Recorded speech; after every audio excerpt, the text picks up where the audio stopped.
नमस्कार। राजस्थान की तमाम फटाफट खबरों में आपका स्वागत है। राजस्थान की खबरों के लिए आपसे निवेदन कि यदि आपने हमारे चैनल को सब्सक्राइब नहीं किया है तो कृपया करके राजस्थान की खबरों के लिए आपके अपने चैनल को सब्सक्राइब करना ना भूलें।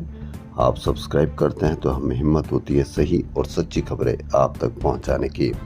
वरना मीडिया में तो जिस तरह से आपको असुरक्षित बताया जा रहा है या वास्तव में आप असुरक्षित उनसे ही है जो मीडिया बता रहा है या असुरक्षित उनसे है जो आपको हम आज बताने जा रहे हैं। जी हाँ, मीडिया पर किस तरह से आपको औरंगजेब से ज़्यादा असुरक्षित कोई नहीं है, बल्कि असुरक्षित आप किससे हैं इसकी एक बानगी आज के समाचार में है। जी हाँ, अब हम आपको बताने जा रहे हैं कि मुफ्त दवा योजना फ्लैग योजना से बाहर हो गई है। तो इस पर पूर्व मुख्यमंत्री अशोक गहलोत ने क्या कहा है। पूर्व मुख्यमंत्री अशोक गहलोत ने कहा कि कांग्रेस राज में मॉडल स्टेट था, अब न दवाएं हैं न एसी चल रहे हैं। जहां पूर्व मुख्यमंत्री अशोक गहलोत ने अस्पतालों के हालातों और हेल्थ स्कीम्स को लेकर सरकार पर हमला किया। गहलोत ने सोशल मीडिया पर कहा कि हमारी कांग्रेस सरकार के समय राजस्थान देश का सबसे बेहतरीन हेल्थ मॉडल स्टेट बन गया था। सबसे ज्यादा इंश्योरेंस कवरेज, सबसे ज्यादा नए पीएससी, सीएससी, उप जिला अस्पताल, सैटेलाइट अस्पताल, जिला अस्पताल, रेफरल हॉस्पिटल, नए मेडिकल कॉलेज, नर्सिंग कॉलेज, नए डॉक्टर्स एवं पैरामेडिकल स्टाफ की भर्तियां, शानदार covid management, right to health कानून आदि देश भर में चर्चा में रहे। क्या आप ये सही मानते हैं कि देश भर में चर्चा में रहे? अब मेडिकल से संबंधित रोज आने वाली घटनाएं राजस्थानियों को शर्मसार करने वाली है। सरकारी अस्पतालों में न दवाएं हैं न इलाज हो रहा है। ये दुर्भाग्यपूर्ण स्थिति है कि कई सरकारी अस्पतालों में गर्मी से निपटने के लिए कूलर, एसी तक नहीं है।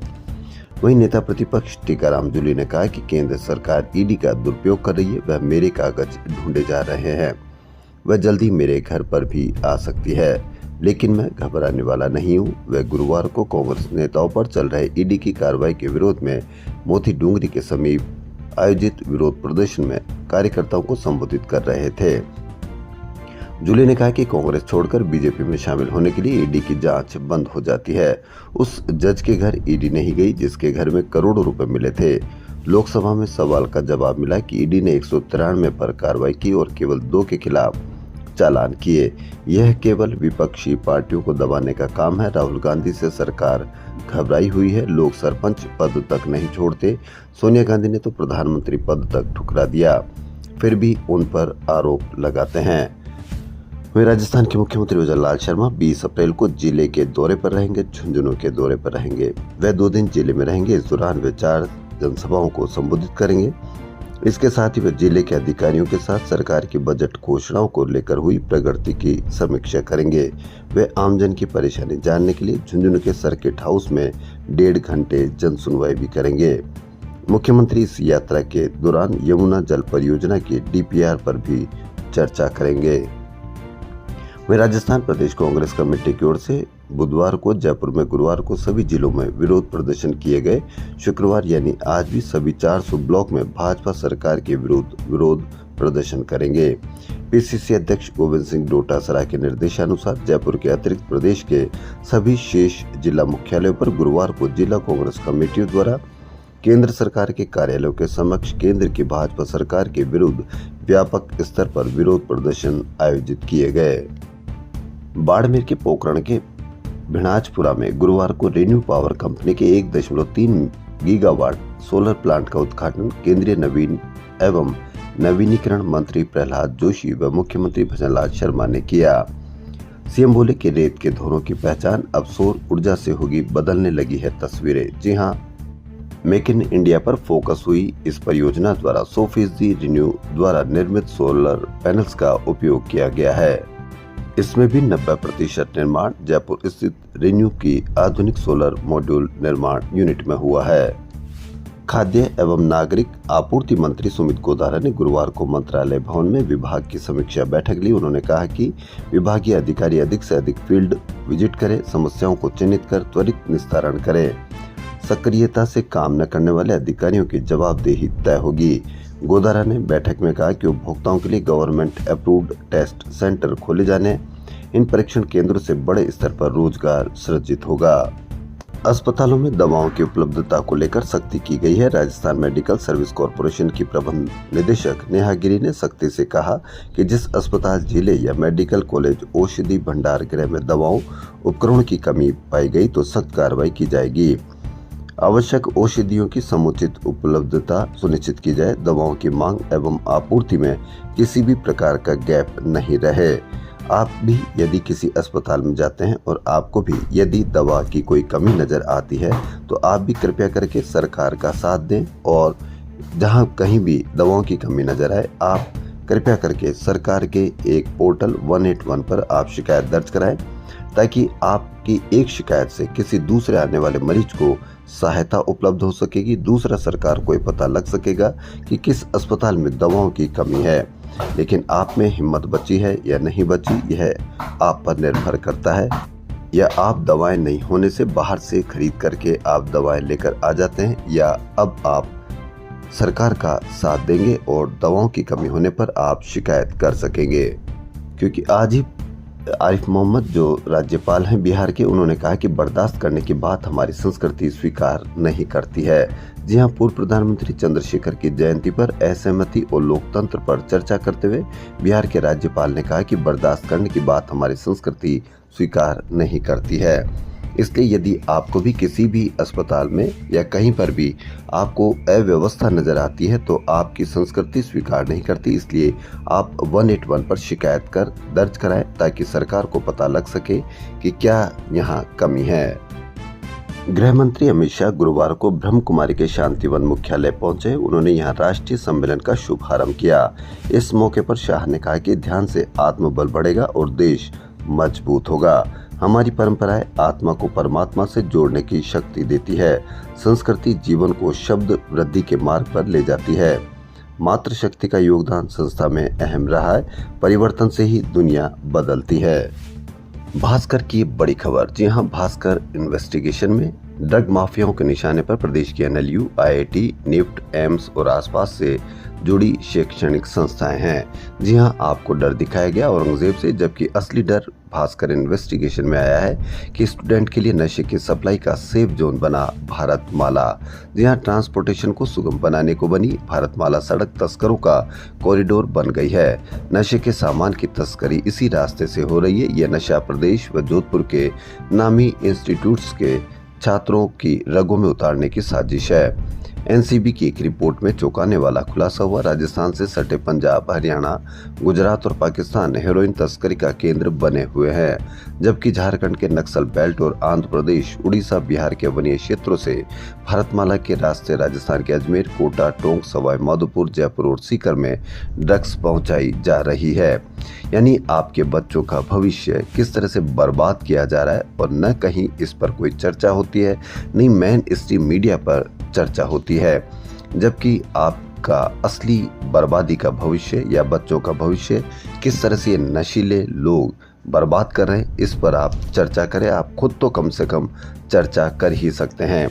यदि आपको कहीं पर भी इसकी चर्चा नजर आए तो उन चैनलों को बढ़ावा दें, ताकि आपके बच्चे सुरक्षित रह सके।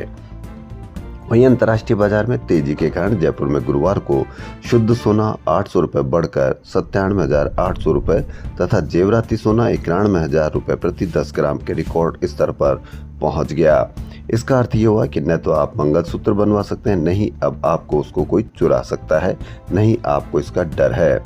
2025 में अब तक 24 कैरेट सोना 19,500 रुपये यानी 25% महंगा हो चुका है। एक और भास्कर की बड़ी खबर। जी हां, आपको मेन स्ट्रीम मीडिया में बताया जा रहा है कि आपको किससे डरना है, जबकि डरना किससे है यह खबर आपको भास्कर में मिलेगी। राजस्थान में बिक रहा खुला दूध लोगों के स्वास्थ्य के लिए खतरनाक साबित हो रहा है। 60% सैंपलों में पानी मिला है। इस दूध में वसा, विटामिन, कैल्शियम, मिनरल्स तो होना दूर, खुला दूध पीने योग्य भी नहीं है। जी हाँ, खुला दूध पीने योग्य भी नहीं है, ये भास्कर की खबर। लेकिन आपको मेन स्ट्रीम मीडिया में इसका डर नहीं दिखाया जा रहा। मेन स्ट्रीम मीडिया में दूसरा डर दिखाया जा रहा है, ताकि आपको ऐसा लगे कि सिर्फ आप इतने असुरक्षित हैं कि आप जो मीडिया कहे वही माने। जबकि आपको मिलने वाला दूध पीने योग्य भी नहीं है। असली डर आपको इसका है। कई जिलों में हुई दूध की जांच में urea, palm oil, salt, starch, sugar की मिलावट पाई गई। आपको कहीं चर्चा मिली? नहीं मिलेगी और नहीं मिलेगी। यह खुलासा Rajasthan cooperative dairy federation limited की ओर से प्रदेश के 24 जिलों में चलाए जा रहे दूध जांच अभियान में हुआ है। इन जिला दूध संघों में 22 दिन में 6000 दूध के सैंपलों की जांच की गई। इसमें से करीब 2867 सैंपल सब स्टैंडर्ड के पाए गए। ये खुले दूध के सैंपल फूड सेफ्टी एक्ट के मानकों के तहत खरे नहीं उतरे। फेल हुए सैंपलों में भरपूर मात्रा को छोड़कर नीचे स्तर का भी वसा, विटामिन, कैल्शियम और मिनरल्स तक नहीं मिला। दूध के सैंपलों में हाई लेवल की एसिडिटी पाई गई। यानी अब आप भी इसको देखिए कि किस तरह से आपको डराया जाता है मेन स्ट्रीम मीडिया में, जबकि असली डर आपको यह है। RCDF की ओर से कराई गई दूध की जांच में करीब 89 सैंपल अनसेफ मिले, यानी मात्र 89 सैंपल अनसेफ। वहीं दूध के 89 सैंपल अनसेफ, घी के 10 से अधिक सैंपलों में ऑयल की मिलावट की गई। लेकिन आपको मेन स्ट्रीम मीडिया में कहीं दूसरा डर दिखाया जा रहा है।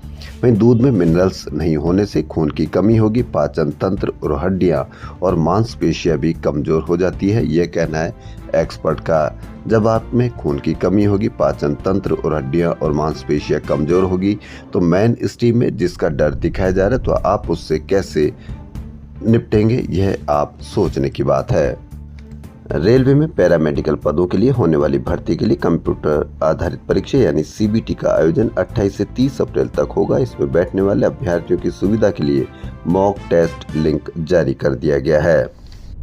CBSE द्वारा जूनियर असिस्टेंट ग्रुप C और सुपरिटेंडेंट ग्रुप B पदों के लिए भर्ती परीक्षा 20 अप्रैल को आयोजित की जा रही है। अभ्यर्थियों के परीक्षा केंद्रों की सूची भी जारी कर दी गई है।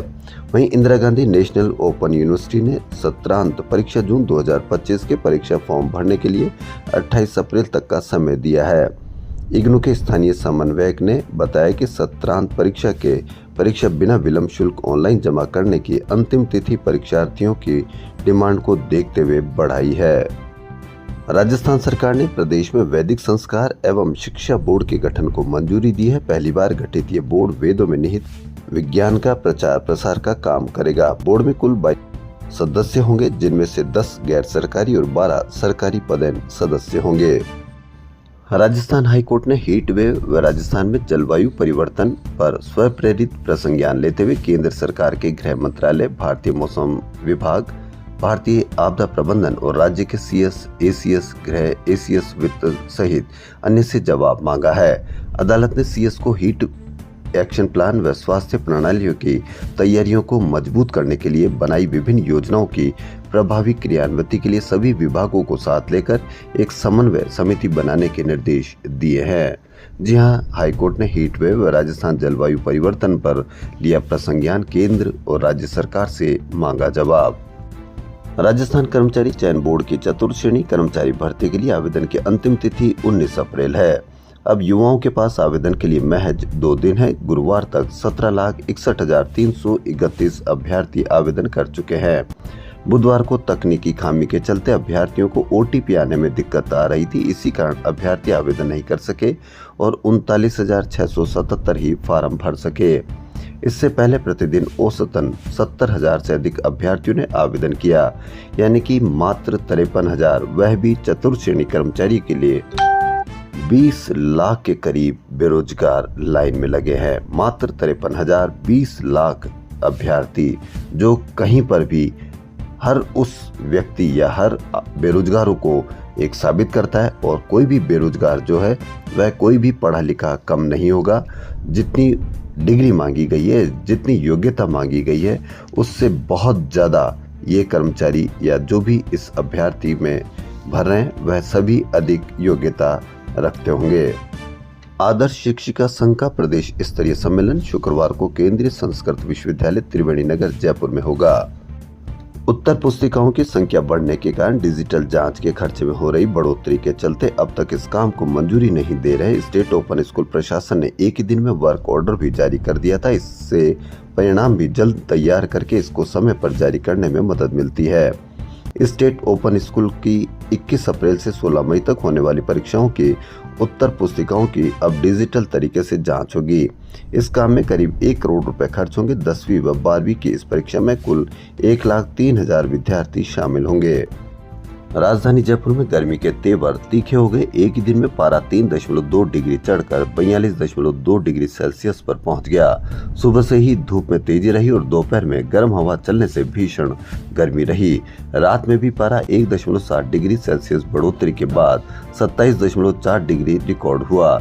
दिन रात का तापमान सामान्य से 4 डिग्री ज्यादा है। अगले 24 घंटों के दौरान हल्के बादल छाए रहने के आसार है, लेकिन पारे में 1 से 2 डिग्री बढ़ोतरी होने से भीषण गर्मी का दौर रहेगा। ऐसे में अधिकतम तापमान 43 डिग्री सेल्सियस तक पहुंचने का अनुमान है। जी हां, आपसे निवेदन कि यदि आपको बहुत आवश्यक कार्य हो तभी घर से बाहर निकले या ऑफिस से बाहर निकले। शहर के गौरव चौहान गंभीर स्लिप डिस्क की समस्या से परेशान थे। चलने, उठने, बैठने और सोने में उन्हें तेज दर्द होता था। कई जगह इलाज कराया पर आराम नहीं मिला। उनको आराम मिला जयपुर फिजियोथेरेपी में डॉक्टर अमित पाराशर से। जी हां, डॉक्टर पाराशर ने मरीज का इलाज एडवांस रोबोटिक स्पाइनल और एडवांस मैनुअल थेरेपी से किया। 15 दिन के इलाज के बाद गौरव अब पूरी तरह से स्वस्थ है। डॉक्टर पाराशर ने कहा कि फिजियोथेरेपी आज के समय में बिना दवा के इलाज का असरदार तरीका बन चुकी है। आई बैंक सोसाइटी ऑफ राजस्थान की ओर से पिछले 3 माह में 770 कॉर्निया कलेक्शन किया है, जिसमें से 429 लोगों को नई रोशनी मिली है। यह जानकारी हाल ही में आयोजित कार्यशाला के दौरान सामने आई। सोसाइटी अध्यक्ष BL शर्मा ने बताया कि इस मौके पर उल्लेखनीय काम करने वालों को सम्मानित भी किया गया। डॉक्टर गरिमा अग्रवाल ने बताया कि कॉर्निया की क्वालिटी को बेहतर बनाने के सुझाव भी दिए। विधायक अब खुद से ही जुड़ी स्थानीय क्षेत्र विकास योजनाओं से किसी भी ट्रस्ट या गैर सरकारी संस्था को 10 लाख रुपए की जगह 25 लाख रुपए तक की आर्थिक मदद कर सकेंगे। ये मदद विकास कार्यों पर खर्च होगी। प्रति वर्ष मिलने वाले 5 करोड़ रुपए के ये नियम लागू होगा। किसी भी ट्रस्ट या संस्था को ये मदद तब मिल सकेगी जब किसी प्रोजेक्ट पर खुद के हिस्से का 30% खर्च करेंगे। ऐसी स्थिति में 70% राशि MLA फंड से मिल सकेगी। राज्य सरकार के ग्रामीण विकास विभाग ने परिपत्र जारी कर नए दिशा निर्देश जारी किए हैं। इस परिपत्र में कहा गया है कि राज्य में संचालित एक या एक से अधिक संस्थानों में एक या एक से अधिक कार्यों के लिए योजना अवधि में किसी भी स्थिति में 25 लाख रुपए तक सीमा राशि से अधिक राशि स्वीकृत नहीं हो सकेगी। जनता जल योजना कर्मचारियों ने जल भवन पर 1 दिवसीय धरना प्रदर्शन किया और रैली निकाली। प्रदर्शन के बाद कर्मचारियों की विभाग के आला अधिकारियों से वार्ता हुई। जनता जल योजना के कर्मचारियों की मांग है कि श्रमिक श्रेणियों के अनुसार लाभ दिया जाए। गर्मी का सीजन चल रहा है। इस मौसम में किस तरह से आप बीमार हो सकते हैं, क्या आपको बीमारी हो सकती है, इसके लिए आप घबराएं नहीं और समय पर इलाज लें। अप्रैल माह में ही राजधानी का पारा 42.2 डिग्री पर पहुंच गया। तेज गर्मी के चलते लोग मौसमी बीमारियों की चपेट में भी आ रहे हैं। शहर में इन दिनों वायरल और डायरिया तेजी से बढ़ रहा है। SMS, JK loan, Jaipuria, Kanwatia जैसे प्रमुख अस्पतालों में हर दिन 400 से अधिक ऐसे केस आ रहे हैं। वहीं निजी अस्पतालों के आंकड़ों को गिना जाए तो करीब इतने ही केस वहां आ रहे हैं। यानी तेज बुखार, बदन में दर्द, पेट में मरोड़ और बार बार दस्त की शिकायत के बाद मरीजों को हाथ पैरों में कमजोरी, अत्यधिक थकावट और उल्टी की समस्या भी सामने आ रही है। इसलिए इस प्रकार के यदि आप में इस तरह का कोई बदलाव आए तो तुरंत आप अस्पताल में जाकर दिखाएं। वहीं RUHS, जी हां, RUHS आए दिन खबरों का केंद्र बनता जा रहा है। इसी सिलसिले में RUHS में असुविधाओं को लेकर जहां अधिकारियों पर कार्रवाई की जा रही, वहीं अव्यवस्थाओं में कोई सुधार नहीं हो रहा। अस्पतालों में जांच की कमियों से लेकर मूलभूत सुविधाओं तक का अभाव है। आए दिन बिजली गुल, पानी, टॉयलेट उपकरणों और रिएजेंट की कमी जैसे परेशानियों से मरीजों और स्टाफ के बीच विवाद की स्थिति बनती है। रिएजेंट की कमी के चलते पैथोलॉजी, माइक्रोबायोलॉजी से लेकर बायोकेमिस्ट्री, हार्मोनल, इम्यूनोलॉजी तक 15 से अधिक जांच यहां नहीं होती। ऐसे में मरीजों को या तो SMS या निजी लैब में जांच करानी पड़ती है। यहां तक कि ब्लड की सामान्य जांच में भी कई बार रिएजेंट खत्म हो जाते हैं और फिर इंतजार करना पड़ता है। यानी पहले तो RUHS में दिखाने जाए, फिर यदि कोई जांच लिख दी जाए तो 20 किलोमीटर दूर आकर SMS में वह इलाज कराए या जांच कराए। अब आप भी देखें कि RUHS में सभी सुविधाएं हों तो वह SMS क्यों आए, और यदि मरीज RUHS से SMS में ही जांच कराने आएगा तो वह SMS में ही क्यों न दिखा लेगा। इसलिए आप भी यदि कोई RUHS जाते हैं और वहां कोई कमी देखते हैं तो सरकार की सहायता कीजिए और वहां कोई भी कमी होने पर 181 पर आप शिकायत दर्ज कराएं, ताकि सरकार को पता लग सके कि किस तरह से उनमें कमी है। अखबारों पर ही आप कोई बात ना छोड़ें, आप भी सजग इंसान बने, सजग नागरिक बने। कांग्रेस पार्षद दल की ओर से हाल ही में किए गए परिसीमन को लेकर आपत्ति दर्ज करवाई गई है। इसे लेकर निगम ग्रेटर कांग्रेस पार्षदों के नेता प्रतिपक्ष राजीव चौधरी ने जिला कलेक्टर जितेंद्र सोनी से मुलाकात की। चौधरी का आरोप है कि भाजपा सरकार द्वारा जयपुर शहर के हेरिटेज निगम और ग्रेटर नगर निगम के एकीकरण के बाद जो वार्डों का परिसीमन किया है उसमें काफी अनियमितताएं हैं, जिसके खिलाफ विरोध दर्ज कराया जा रहा है। वर्तमान सरकार ने राजनीतिक हित साधने के लिए मनमाने तरीके से वार्डों की सीमा में बदलाव कर दिया है, जो गलत है। दूसरी खेलो इंडिया नेशनल रैंकिंग महिला तीरंदाजी प्रतियोगिता शुक्रवार से यानी आज से जगतपुरा शूटिंग रेंज जयपुर में तीरंदाजी एरोना में आयोजित की जा रही है। इसमें ओलंपियन भजन कौर और पैरालंपियन शीतल देवी के साथ कई अंतर्राष्ट्रीय आकर्षण का केंद्र होगी। प्रतियोगिता में देश भर से 400 से ज्यादा महिलाएं तीरंदाजी हिस्सा ले रही। राजस्थान तीरंदाजी संघ के महासचिव सुरेंद्र सिंह गुर्जर ने गुरुवार को यहाँ बताया कि प्रतियोगिता के लिए तीरंदाजी एरेना को तैयार किया गया है। राजस्थान स्टेट स्पोर्ट्स काउंसिल के द्वारा राजस्थान के विभिन्न जिलों में आयोजित विभिन्न खेल अकादमियों के लिए चयन स्पर्धा का आयोजन किया जा रहा है। गुरुवार को हॉकी और कबड्डी अकादमियों की सिलेक्शन ट्रायल आयोजित की गई है। भास्कर की एक और बड़ी खबर, जी हां, क्रूरता। रुपए एडवांस नहीं देने पर काम छोड़ने की बात कही तो 2 युवकों को डंडों से पीटा, करंट के झटके दिए, प्लायर से नाखून खींच लिए। जी हां, आपके गरीब परिवार के बच्चों को किस तरह से कोई आदमी क्रूरता दिखा सकता है, इसका एक उदाहरण भीलवाड़ा से ये बड़ी खबर। जी हां, आइसक्रीम की दुकान पर काम करने वाले कानिया गांव के 2 भाई छत्तीसगढ़ के कोरबा शहर गए। कुछ दिन काम करने के बाद एक युवक ने आइसक्रीम व्यवसायी से गाड़ी की किस्त भरने के लिए 20,000 रुपए एडवांस मांगे। रुपए नहीं देने पर दोनों ने काम छोड़कर घर जाने की बात कही। यह सुनकर आइसक्रीम व्यवसायी दोनों भाइयों को गोदाम पर लेकर गया, जहां बंधक बनाकर दोनों को जमकर पीटा। न सिर्फ पिटाई की बल्कि एक युवक को करंट के झटके देकर क्रूरता की। प्लास्टिक के डंडों से पीटा, प्लायर से पैरों के नाखून खींचे। यह आपको उनसे ज्यादा खतरनाक साबित होंगे जो आपको मीडिया पर दिखाया जा रहा है कि कहीं पर कितना अत्याचार किया जा रहा है। बजाय इसके कि आप अपने आसपास के इलाके में देखिए कि कौन अत्याचार कर रहा है, किस तरह से अत्याचार किया जा रहा है।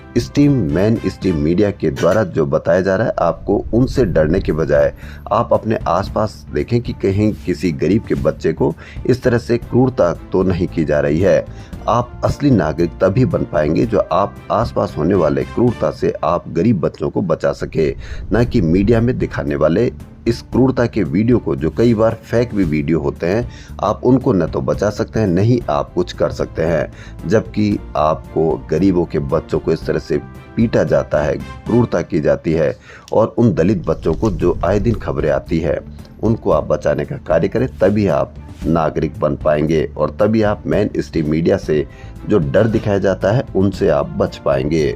वहीं अजमेर से ये बड़ी खबर, वाहनों से वसूली करते पुलिसकर्मियों का वीडियो वायरल, 3 को सस्पेंड किया। जी हां, अजमेर के ब्यावर रोड स्थित बकरा मंडी के पास से निकलने वाले वाहनों से वसूली करते पुलिसकर्मियों का एक वीडियो वायरल हुआ। इस वीडियो में अजमेर ट्रैफिक पुलिस के 2 कांस्टेबल और एक चालक हर वाहन से रुपए लेते नजर आ रहे हैं।